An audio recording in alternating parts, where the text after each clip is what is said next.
이 땅의 모든 사람들은 완벽한 사람은 아무도 없습니다. 성경은 말씀하고 있죠. 의인은 없나니 하나도 없다.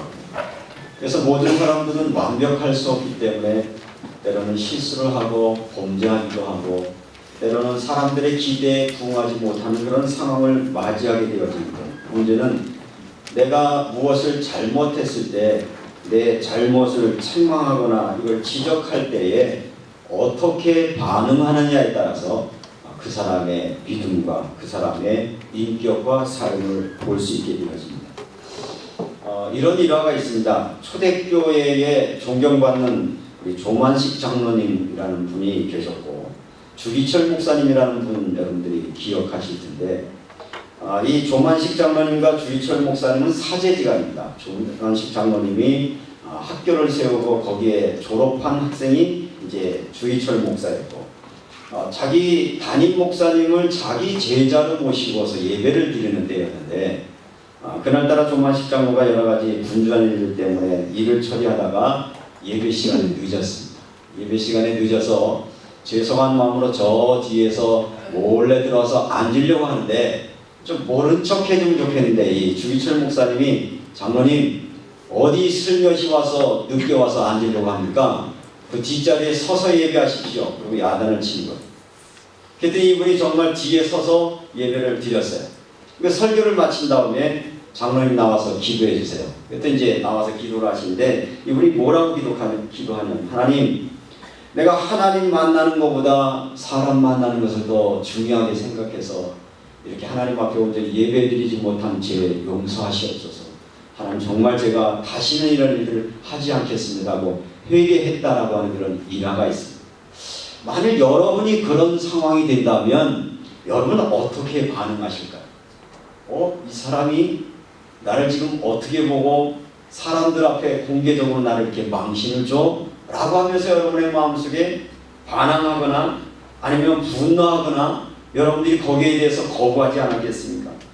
대부분의 많은 사람들이 잘못을 지적을 받을 때 두 가지 반응을 하게 되어집니다. 솔직히 시인하고 그래 내가 잘못했어. 다시는 그러지 않겠어요.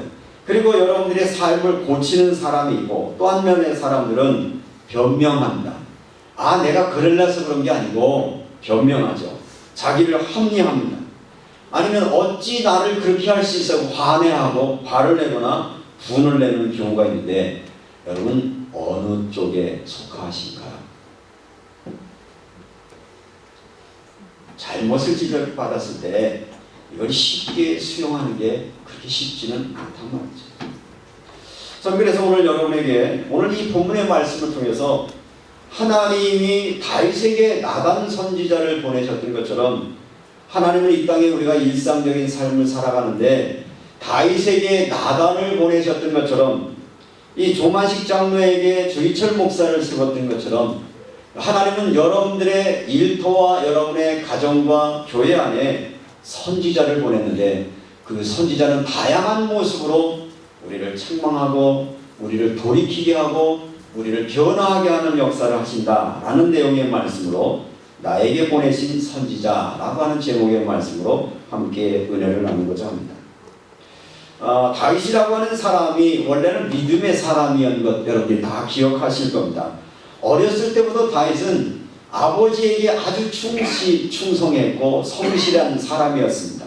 그래서 아버지가 양을 지키라고 하면 분만하지 아니하고 자기에게 맡겨진 양들을 아주 성실히 지켰던 청소년들의 시절을 지나고요.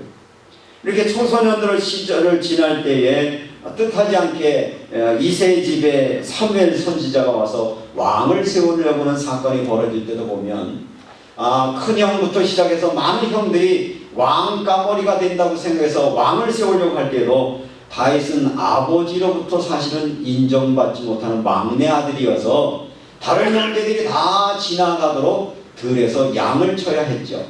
이때 사무엘 선지자가 보면 당신에게는 아들이 더 이상 없습니까? 라고 묻기 전에는 이 다윗을 왕으로 천거할 수도 없을 만큼 어쩌면 여러가지 아버지의 마음에도 들지 않는 연약한 사람이었다는 사실들을 성경은 기록하고 있습니다. 이런 모든 과정들을 겪으면서 기름 부음을 받게 되어지고 이 기름을 부음을 받게 된 다윗은 아주 찬양하는 데 등에서 찬양을 할 때 악기가 떠나고요. 이 찬양을 할 때 하나님이 굉장히 감동을 받는 그런 삶을 살게 되어집니다. 그런 것뿐만 아니라 이 다윗에게는 다른 사람이 할 수 없는 아주 물맷돌을 던지는 데 전문가가 되어지죠. 그 전문성이 어디서 나오냐면 어렸을 때부터 부모의 말에 순종하고 하나님과 깊은 교제를 하면서 그 영성이 이가 이 골리앗과의 싸울 때 골리앗 이마 정통에다가 물맷돌을 맞힐 만한 그런 실력을 쌓게 되어서 많은 군인들이 벌벌 떨고 있을 때에도 다윗은 그 골리앗 앞에 서서 당당하게 말하죠. 하나님의 힘을 망령되이 이끄는 너 개같은 너는 내가 너를 처리하러 왔다 라고 당당하게 말했고, 그가 가지고 있었던 이 물맷돌을 가지고 이 골리앗을 처음 부수는 엄청난 역사를 해서 지금도 많은 사람들은 어떤 큰 사건을 놓고 이룰 수 없는 싸움, 경쟁이 일어날 때 뭐라고 표현하죠? 다윗과 골리앗의 싸움이다, 이런 표현을 합니다. 도무지 될 것 같지 않고 도무지 해결할 수 없을 것 같은 것을 해결한 능력자의 모습으로 다윗이 표현되어 있기도 합니다. 그런데 이렇게 이 일들을 감당하게 하실 뿐만 아니라 다윗은 하나님을 두려워하는 사람이었습니다.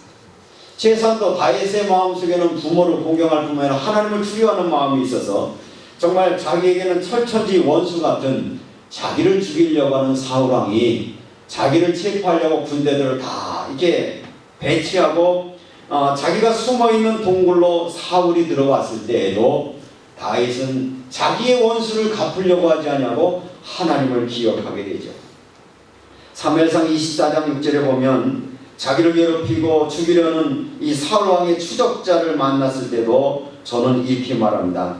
자기 사람들에게 이르되 내가 손을 들어 여호와의 기름 부음 받은 내 주를 치는 것이 여호와께서 금하시는 것이니 그는 여호와의 기름 부음 받은 자가 되니라 하고 자기 사람들에게 금하여 사울을 해하지 못하게 한다. 사람들이 보든지 안 보든지 이 다윗은 항상 하나님 앞에서 하나님이 내 모든 것을 알고 계시고 나를 보고 계시다라고 하는 은혜로 살아갔던 사람이었습니다. 그리고 이 다윗이라고 하는 사람은 하나님에 대한 분명한 신앙의 고백이 있어서 시편 1편에도 보면 다윗은 가장 복 있는 사람이 누구냐? 여호와의 말씀을 주야로 묵상하는 사람이다. 나는 말씀 앞에 순종하겠다는 믿음의 고백이 있고요. 시편 23편에는 뭐라고 고백하죠? 여호와는 나의 목자시니 내게 부족함이 없도다. 그래서 나는 그의 목자의 음성을 따라 살아가기를 작정했고 목자의 음성 가운데 살아갔더니 나는 부족함이 없는 삶을 살았다는 믿음의 고백을 합니다. 뿐만 아니라 자기가 낙심하고 실망할 때 하나님을 고백하기를 나의 힘이 되신 여호와여 내가 주를 사랑합니다. 하나님은 어떤 분이시냐? 내가 지치고 낭망할 때 나에게 힘을 공급해 주시고 위로하시는 하나님, 이런 믿음의 고백을 갖고 계시고요. 그리고 시편 139편에 보면 하나님에 대한 다윗의 신앙의 고백은 이런 고백을 합니다. 하나님은 나를 아십니다. 나를 아실 때 나의 앉고 일어섬을 아시고 내 생각을 아시오니 내가 누구를 위하여 피하라. 이렇게 은혜로운 사람이었어요. 늘 생각 속에 하나님이 함께했고 믿음의 사람이었는데 이 믿음의 사람, 기도의 사람도 어느 날 시험에 들었다. 이게 성경이 말하고 있는 것입니다. 그러니까 성경은 말합니다. 우리가 선줄로 생각하지 말라. 이 땅에 살아가는 동안 우리가 완벽한 사람은 없습니다. 언제든지 우리에게는 시험의 요소가 있는데 이 인간의 본래 가운데 죄의 뿌리가 있기 때문에 우리는 세상의 풍습에 따라 살아갈 수밖에 없고 마음과 육체가 원하는 대로 살아가는 기질을 가지고 태어났기 때문에 우리가 기도하고 하나님의 말씀 앞에 서지 아니하면 누구처럼 무너지느냐? 다윗처럼 무너질 수 있다. 다윗처럼 시험에 빠질 때가 있다라고 말하고 있습니다. 사무엘상 11절에 보면 이 다윗에게도 유혹이 왔습니다. 어느 때 유혹이 왔습니까? 전쟁이 간 데마다 승리를 했어요. 그러니까 마음속에 이제 이만하면 됐다. 이제 내가 전쟁 나가지 않아도 내 부하들만 보내도 우리는 이길 것이니까 방심하기 시작을 했죠. 우리가 되었다고 생각하고 그런 되었다고 이 정도면 되겠다라는 마음, 방심하는 마음이 생겼을 때 이 다윗의 마음속에 유혹에 넘어지는 시험을 맞이했다라고 성경이 말하고 있죠. 이 아름다운 여인의 목욕하는 모습을 보고 유혹된 이 유혹의 시작이 한 번의 유혹이 점점점 강도가 높아지면서 결국은 자기에게 충신이었던 우리아라고 하는 장군을 전쟁에 나가서 죽게 하면서 자기의 아내로 삼은 이 사건 때문에 하나님은 다윗의 이 부끄러운 모습을 성경을 통해서 우리에게 제시하고 있습니다. 우리는 이 성경을 보면서 이렇게 말할 수 있습니다. 아, 믿음의 사람이 왜 그래? 아니, 기도하던 사람이 왜 저런 범죄를 했어? 아니, 신앙에 살아는 사람이 어떻게 저럴 수가 있어? 라고 우리는 쉽게 말할 수 있지만 이 성경이 우리에게 주고자 하는 교훈은 뭐냐면 우리도 깨어서 기도하지 아니하면 누구처럼? 다윗처럼 시험에 들 때가 있고 유혹받을 때가 있기 때문에 우리는 쉬지 않고 기도해야 되는 이유를 말하고 있는 것입니다. 그래서 믿음의 사람, 기도의 사람, 신앙의 사람이라 하더라도 사단은 우리가 성공한 이후에 이만하면 됐다라고 안주하는 그때에 사단은 우리를 공격한다라고 하는 사실을 베드로전서 5장 8절에서 말하고 있습니다. 우리가 깨어서 기도해야 될 이유를 말하고 있습니다. 깨어라 근신하라 너희 대적 마귀가 우는 사자처럼 삼킬 자를 두루 찾는다라고 말하고 있습니다. 오늘날 가정에 왜 가정에 문제가 옵니까? 깨어서 기도하지 않을 때 유혹이 틈타게 되어 있습니다. 신앙의 사람들이 깨어서 기도하지 않게 될 때 불신앙이 틈타게 되고 이 불신앙이 틈타게 되어지면 이것이 어떻게 발전되느냐면 이 다윗이 범죄한 이 원인과 결과를 놓고 나단 선지자를 통해서 하시는 말씀은 이렇게 지적하고 있습니다. 너 왜 간음했냐? 남의 여자 빼앗았냐? 이렇게 설명하지 않고 9절에 보니까 그러한데 어찌하여 내가 여호와의 말씀을 업신여기고 바로 우리가 깨어서 기도하지 아니하고 영적으로 깨어 기도하지 않으면 나타나는 현상은 하나님의 말씀을 업신여긴다는 거예요. 하나님의 말씀을 업신여긴다는 것을 뭐라고 말합니까? 하나님의 말씀을 천하게 여기고 비웃고 경멸했다는 뜻입니다. 말씀은 말씀이고 나는 나지. 말씀은 목사님이 설교 시간에 하는 말씀이고 내 삶은 내가 주인이지. 이런 자세. 하나님의 말씀과 나의 삶이 전혀 상관이 없는 삶을 살다 보면 믿음의 사람이라 하더라도 기도의 사람이라도 이렇게 시험에 빠져서 정말 다윗이 많은 것들이 자랑거리가 많은데 특별히 성경에서는 그 자랑거리가 많은 다윗에게 뭘 드러내는 것? 수치를 드러나는 이유는 이 수치가 우리의 교훈이 되어서 우리가 또 이런 수치를 범하지 않기를 하나님은 원하시고 계시는 것입니다. 제가 강의를 듣다가 어떤 분이 사단의 전략이라고 하는 그런 강의 가운데 이런 말씀을 한 것을 여러분에게 소개하려고 합니다. 사단은 어떤 사람이 사단의 통로가 되냐라는 것을 얘기를 하면서 사단이 공격하는 사람, 첫째는 선행을 하지 않는 사람을 사단이 공격한다고 말합니다. 사단은 오늘 이 다윗이 다 자기 부하들은 다 전쟁에 내보내고 자기는 뭐하고 있었어요? 낮잠을 즐기고 일어난 이후에 범죄가 살아있다. 정말 기도해야 될 사람이 하나님 위해서 써야 될 사람이 나태해지고 오만해지고 자기의 마음속에 게으름이 왔을 때 오히려 해야 할 일을 선행을 하지 않게 될 때 사단은 가만히 다윗을 유혹했다는 것이죠. 또 사단은 시기와 질투심이 많은 사람을 공격한다.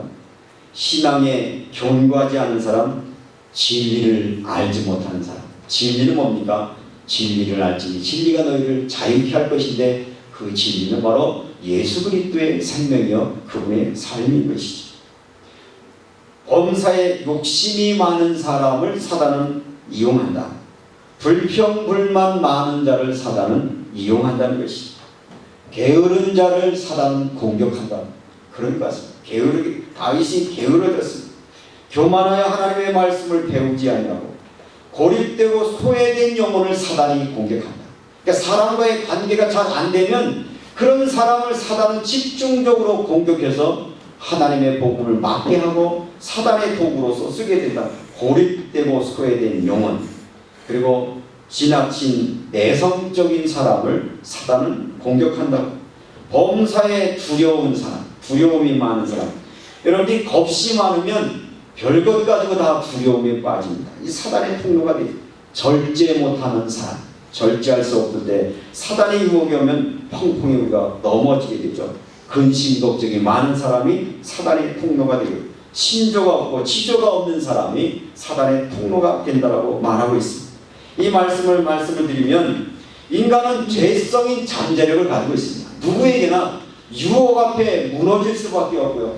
하나님의 말씀과 내게 와주는 유익 속에서 갈등하게 될 때 우리는 하나님의 말씀 앞에 순종하지 못하게 되어지면 이렇게 믿음의 사람, 성공한 사람 다윗조차도 부끄러운 과오를 남길 수밖에 없고, 이 부끄러운 과오는 과오로 끝나는 것이 아니라 그의 가문이 두고두고 전쟁을 일으키는 가문이 되었고, 나중에 이스라엘이 남과 북으로 갈라지죠. 이 남과 북으로 갈라진 결과물을 누가 내냐면 이 다윗의 범죄의 결과였다라고 하는 것입니다. 우리의 자녀들, 우리 후손의 삶들 속에 악영향을 끼치는 게 누구냐면 이 부모 한 사람의 범죄가 자녀에게 이 어마어마한 피해를 나타나고 있다는 사실을 우리에게 말하고 있습니다. 다윗은 이 범죄 사건 이후에 철저하게 깨닫습니다. 하나님, 인간의 죄성의 잠재력을 가지고 있습니다 라고 말하면서 하나님, 나는 죄 중에서 내가 출생했습니다 라고 늘 이 사건 이후로 다윗은 눈물을 흘리며 침상이 적실 정도로 회개하고 통회할 수 있는 그런 경험이 되었고요. 그래서 그는 시편 51편 10절에도 보면 내 속에 정한 마음을 창조하시고 정직한 영을 주시옵소서.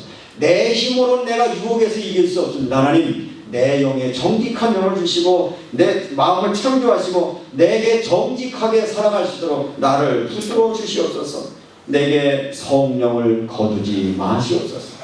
다윗이 뭘 깨달은 거죠? 하나님의 영이 잠시 자기의 무감각했을 때 세상의 유혹에 넘어졌다. 여러분이 기도해야 될 이유입니다. 성령 충만하지 않으면 우리 사회가 얼마나 유혹의 손길이 많습니까?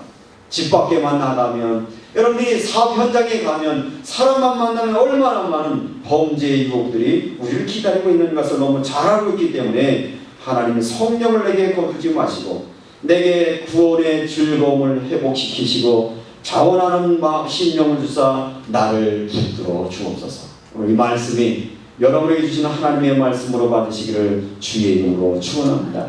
하나님이 지난날에 나를 구원하셨던 구원의 즐거움을 회복하지 않으면 우리는 세상의 쾌락에 또 무너질 수밖에 없어요. 잠시 즐거움의 유혹 속에 우리는 무너질 수밖에 없는 연약한 존재임을 다윗은 고백을 했습니다. 오늘 이 사건은 여러분들이 제가 굳이 설명하지 않아도 왕의 범죄 사실, 왕이 이 정도 했으면 아니 뭐 그 정도 성공하는 왕인가 당연한 것으로 여겼습니다. 아마 오늘날 대통령이 이런 범죄를 저질렀으면 청와대에서 어떻게 했을까요? 아, 그거 다 유언비어야, 쓸데없는 얘기야, 다 막았을 거예요. 언론한테 전화해주고 쓸데없는 보도하면 너 문 닫아버리겠어, 뭐 그런 식으로 다 막을 수 있었어요. 그런데 당시에 이 왕의 범죄 사실을 안 하나님의 말씀을 선언해야 되는 이 나단이라고 하는 선지자는 고민이 생긴 겁니다. 왕의 범죄를 들춰내야 되는가, 이것을 어떻게 되는가 고민하는 것이죠. 선지자라고 하는 것은 뭐냐? 자기의 유익을 구하는 사람이 아니라 하나님의 뜻을 전하는 사람인데, 왕에게 잘못 이 말을 했다가 뭘 내놔야 되죠? 목을 내놔야 돼요. 그러나 목을 내놓고라도 뭘 선포하는 사람이 선지자라고요? 하나님의 말씀을 선언하는 사람이 이 선지자의 삶인데, 이 다윗이 얼마나 영악합니까? 얼마나 머리가 뛰어납니까? 얼마나 전쟁의 지략이 뛰어난 사람입니까? 그래서 자기의 범죄 하나를 덮기 위해서 완전 범죄를 구하게 되죠. 그래서 이 사실은 누구만 아는 거예요? 다윗과 가장 가까운 측근밖에 모르는데 이 사실을 나중에 누가 알게 된 거예요? 나단 선지자가 알게 되었다는 말이죠. 완전 범죄일 수 있고 완전히 숨길 수 있었던 것이었지만 하나님이 저에게 이 사실을 가서 알리라고 말할 때 사실은 두려움과 망설임 속에서 나단 선지자는 죽기를 각오하고 왕에 가서 직언하기 시작합니다. 당신은 왜 하나님의 말씀을 업신여겼습니까? 하나님의 말씀은 업신여겨서 그러한 범죄를 했습니까? 그런데 처음부터 다짜고짜 그렇게 말하지 않고 어떤 부자가 양이 많았습니다. 가난한 사람이 양 한 마리밖에 없었습니다. 그런데 이 부자가 손님이 왔는데 자기에게 있는 많은 양은 그냥 두고 양 한 마리밖에 없는 가난한 사람의 양을 빼앗아서 그걸 가지고 잔치를 베풀었습니다. 왕 왕님 이럴 때 어떻게 해야 됩니까? 그 얘기를 들었던 다윗은 어떻게 반응하죠? 화를 내는 겁니다. 그 나쁜 놈, 그놈은 죽여야 될 자다. 죽일 뿐만 아니라 그 4배나 갚아줘서 이제 성경에 갚아줘야 된다. 그렇게 말을 합니다. 그때 그 말이 끝나자마자 이 나단 선지는 다윗에게 말합니다. 바로 당신이 그 사람입니다. 직접적으로 얘기했어요, 안 했어요? 안 했어요. 누가 알았어요? 본인. 야, 하나님이 나에게 이렇게 말씀하신 선지자는 때때로 이 다윗 선지자에 가서 왜 간음했어요 소리 지르는 것이 아니라 비유를 통해서 그가 스스로 깨닫도록 말씀을 증거했고, 그 말씀을 들었던 다윗은 뭐라고 고백을 하죠? 13절에 다윗이 나단에게 이르되 내가 여호와께 죄를 범하였노라 하매 나단이 다윗에게 말하되 여호와께서도 당신의 죄를 사하였으니 당신이 죽지 아니하리라. 위대한 믿음의 사람은 죄를 범하지 않는 사람이 아니라 죄를 범하고도 하나님의 말씀을 듣고 그것을 회개하고 돌이킬 수 있는 사람을 하나님은 믿음의 사람이라고 말하는 것입니다. 이 땅에 살면서 우리가 왜 실수할 수 있죠?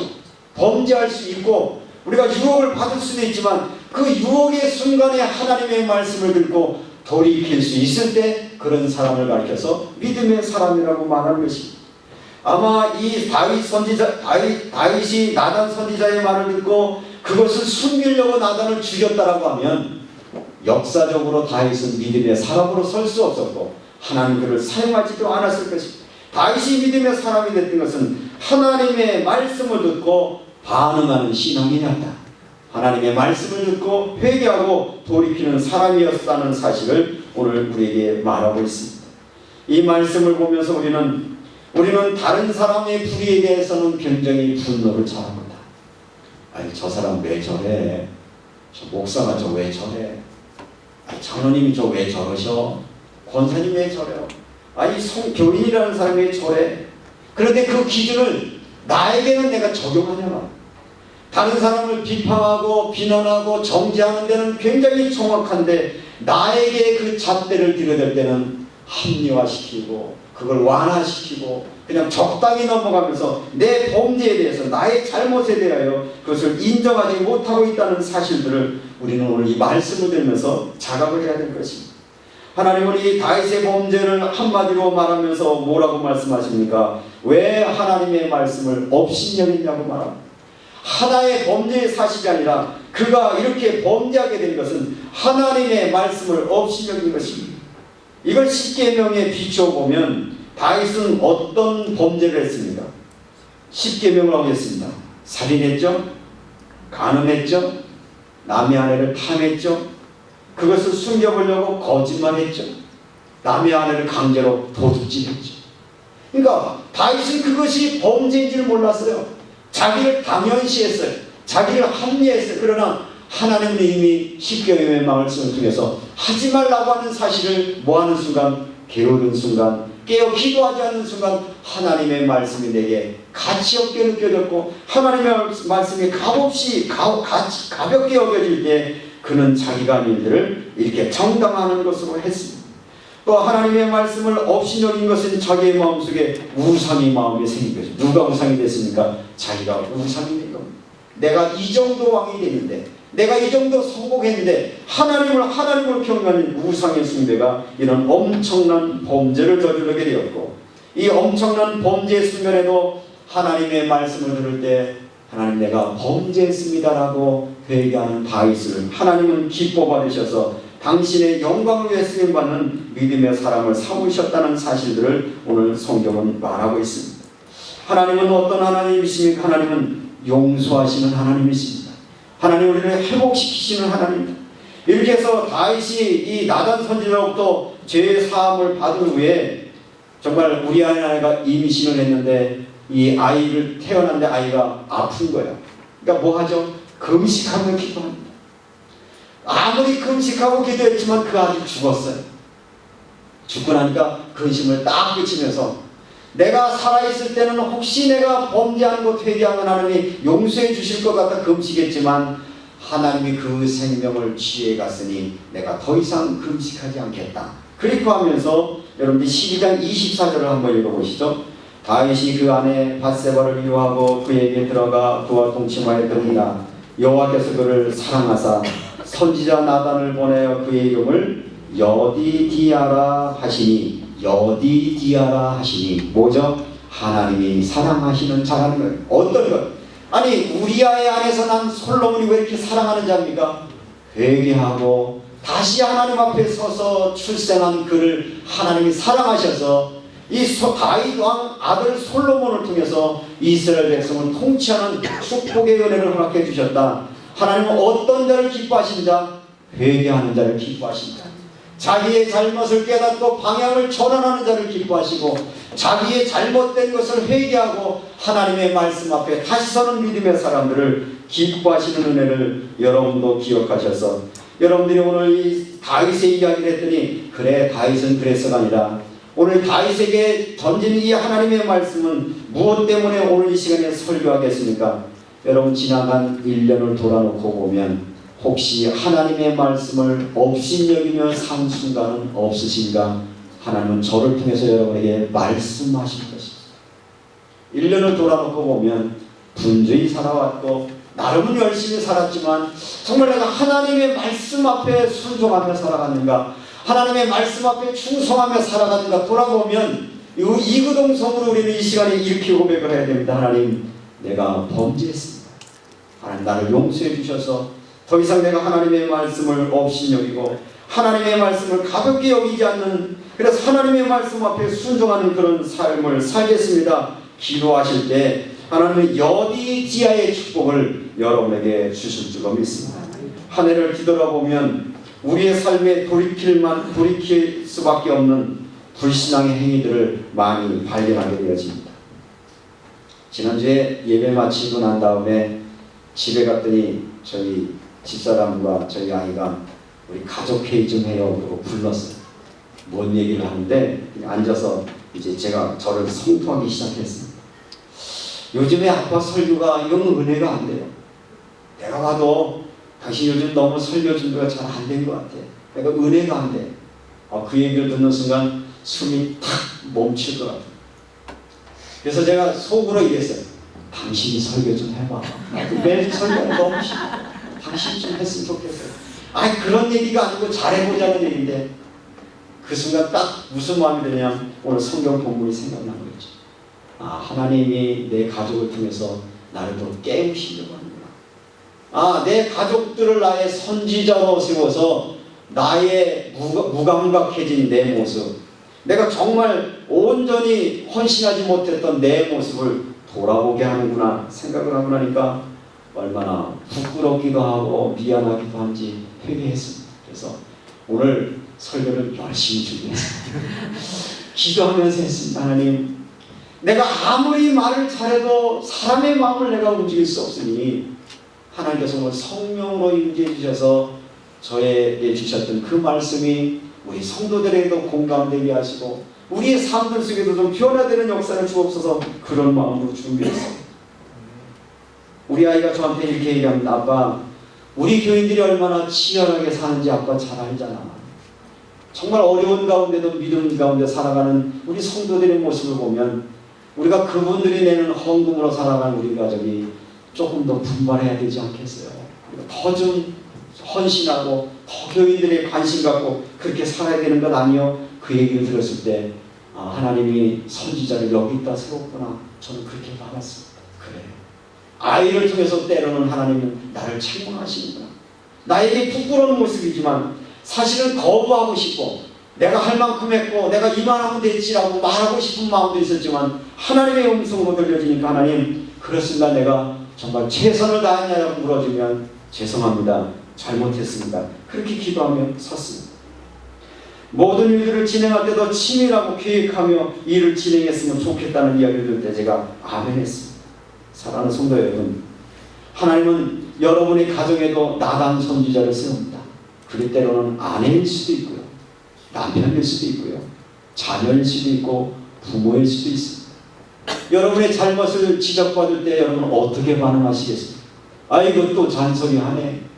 그 얘기 그만 좀 해. 그게 아니라 그걸 하나님의 음성으로 듣고 하나님이 내게 주신 선지자의 음성으로 듣고 다윗의 고백처럼 내가 하나님께 범죄나이다 회개할 수 있는 은혜가 여러분에 있으시길 바라시고, 이렇게 회개할 때 하나님은 이 회개한 다윗에게 여디디아의 축복을 주셔요. 솔로몬이라고 하는 어마어마한 하나님의 축복을 열매로 주셔서 하나님 이런 선지자를 통해서 하시는 일들 앞에 여러분에게 놀라운 은혜가 있기를 주님의 이름으로 축원합니다. 성령께서 주시는 책망에 그 찔리심에 반응하십시오. 여러분이 기도하다 보면 내가 이거는 아닌데 내가 왜 또 이렇게 했지? 한 주간 1년을 돌아보면 나는 왜 매년 똑같은 일을 반복하고 있지? 자신을 보면서 책망할 때도 있잖아요. 책망으로 끝나지 마시고 하나님 앞에 철저하게 무릎 꿇고 회개하시고 변화된 삶을 통해서 하나님 앞에 영광 돌리는 저와 여러분이 되기를 주님의 이름으로 축원합니다. 오늘 목사님하고 같이 제가 차를 타고 가는데 손자랑 같이 가고 있었어요. 이야기를 하다가 빨간 신호등이 있는데 그냥 지나갔어. 3살 배기 손자가 이렇게, 할아버지 왜 빨간불에 지나갔어? 할아버지 거짓말쟁이야, 거짓말쟁이야. 옆에서 이놈이 계속해서 할아버지 빨간불에 지나갔다 거짓말쟁이라는 거. 제가 왔을 때 한 대 줘받고 싶더라고요. 한번 실수할 수 있잖아.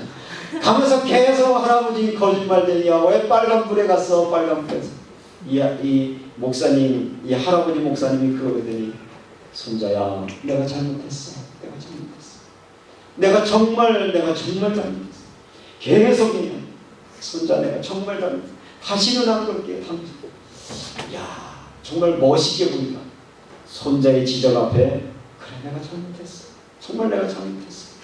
선지자의 음성을 듣는 그런 은혜가 있으면 우리는 넘어져도 또 일어날 수 있고, 범죄했다고 다시 회복할 수 있는 은혜가 다윗에게 허락하셨던 것처럼 여러분에게 보내신 선지자 외면하시지 마시고 하나님의 말씀 앞에 순종하며 살아가는 저와 여러분에게 주셔서 하나님이 다윗이 이 실수와 범죄에도 불구하고 하나님이 베푸셨던 이 은혜의 축복, 여디디아의 축복이 여러분이 있기를 주님의 이름으로 축원합니다.